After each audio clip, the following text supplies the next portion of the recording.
fish cam. We're here fishing for pike today, and we're after that 20-pound plus pike if there's one out here. We're lake fishing in a lake in Hampshire, and it's a beautiful day. It's October. The conditions look good. I'm fishing today in two methods. Today we're going to be spinning and plugging for pike in the lake, and also we're going to be using dead baits. And the dead bait approach I'm going to be using today is using a sprat. So let me just show you what we have. First of all, we'll start off with the business end. So I'm using a Pike Float, which is suspended, I think probably about 8 feet in depth, 18-pound mono, and then that's weighted with a 1 ounce lead, and connected to that 1 ounce lead we have here a single size 6 hook, which is semi-barbless, attached to a 15-pound wire trace, and then we're going to attach the sprat to that. So here's the sprat. Now you can pick these up from most tackle shops. Excellent dead bait. What I'm going to do is I'm going to hook the single hook through the eye of the sprat to give it a natural presentation. In fact, just in there like that. So the hook is showing. So that's the presentation. Okay, and then we'll whip that out over the ledge. So let's see if I can get a nice cast on this one.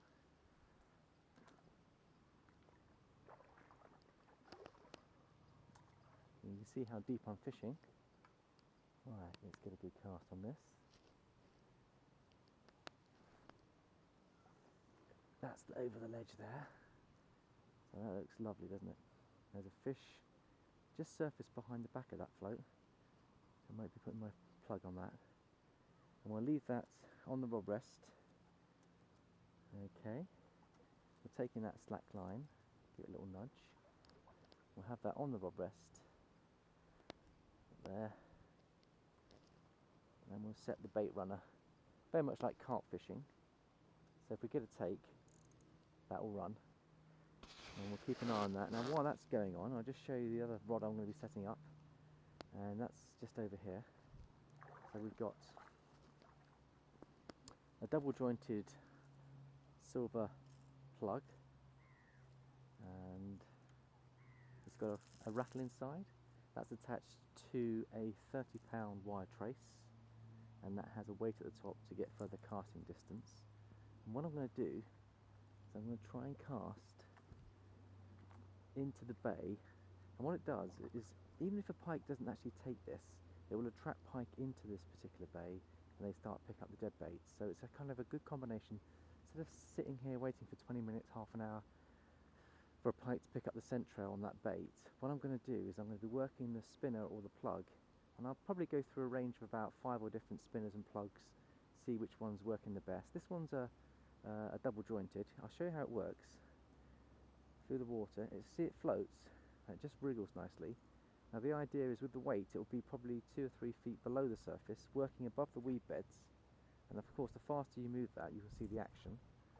So I'll just show you again. Okay, you see that? Very nice, very attractive to any predator out there. So I've had a few pike on this plug before, and I do like it. It works beautifully. See it working through nicely. Wobble, wobble, wobble. It's got a nice wobble action. So what we'll do is we'll give that a good cast now and see whether we can catch a pike.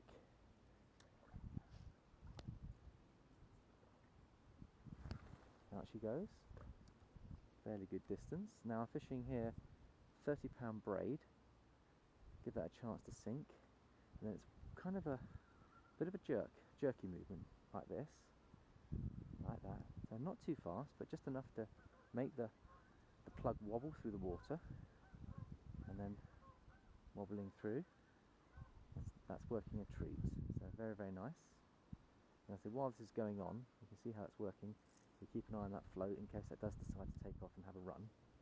Now, where I tend to fish is I look at all the points of the clock. So So we've just gone for 12 o'clock, now I'm going to go for 1 o'clock. So flick out to 1 o'clock, let that sink for a bit. Now the pike get attracted by sound, so your spinner or plug hitting the water can attract the pike onto that pretty quickly, and I have had pike hit it within seconds of it hitting the water, so be prepared for a take quite soon. So we just work that through, it's looking nice, yep, that's fine. And then we go again, that was 1 o'clock, now we're going to go for 2 o'clock. And we can go further out as well, but we're going to stay in the margins. Pike do tend to feed in the margins. They tend to shoal up the predator fish. There's an awful lot of small roach in this pit, and that's what they like to take.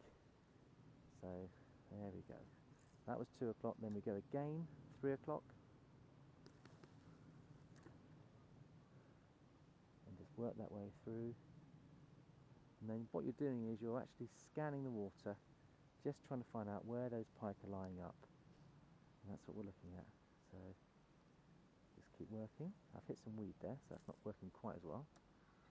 But you get the idea. And then I'll cast out probably about another further 10-15 feet beyond where I've been casting. And keep working those areas and working that bay as well. But get rid of that weed. Not required. Let's go again. Out we go. A bit further this time.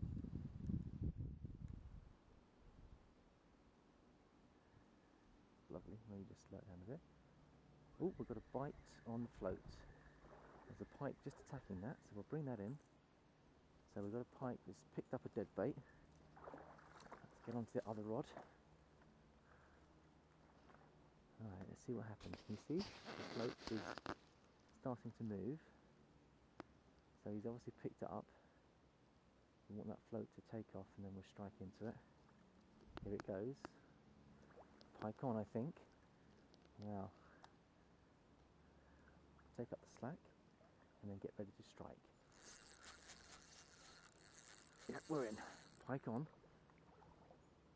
Oh, off he goes. I don't know how big he is, but he's always fighting well. So the dead bait seems to be working better than the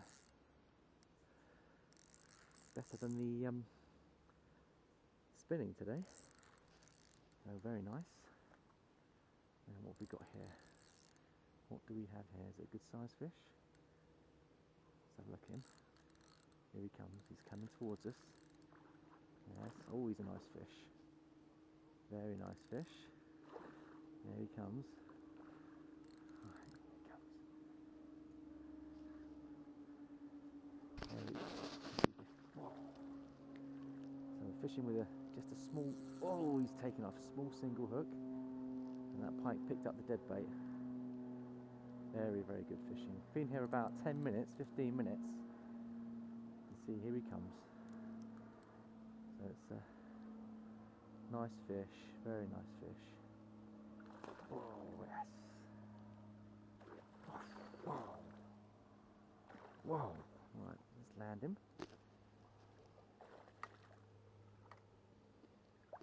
Let's get the landing net on him. Well, that was on a sprat. Here he comes. Here he comes. There he is. Oh, yes. Into the net. He's ours. So it's a fish of about 6 pounds, I would say. About 6 pound fish. So a good start to the session. Not a huge fish, but nevertheless a lovely lake fish. So I'll just put that there. Right. Now what we'll do is we're going to take him out of the landing net and we'll put him onto the mat. And then we'll take the hooks out on the mat, I think. Here he comes. There he is. He's a beautiful fish. In fact, you can see where the hook is hooked. I may be able to unhook him in the net. That's the beautiful thing about these hooks. In fact, without even using my forceps, how about that? For a quick release. That's the beauty of using the small single hook. easy release, not messing around with trebles with barbs. So I won't even have to take him out of the water, which is what I want to do. And then you don't touch his body either. So the slime is kept intact on the fish. So it's not a huge fish, I won't weigh him. I'm guesstimating about 6 pounds, but a good start to the session. So he's obviously ready to go. So to release him, what we'll do is we'll just slip him over the top of the net, like that, and then we'll let him go naturally. There he is. There he is. Isn't he a beautiful fish? You just see him on the shadows there. Fish of about 6 pounds, and goes back nice and strong, nice and healthy. So that's the technique that I like.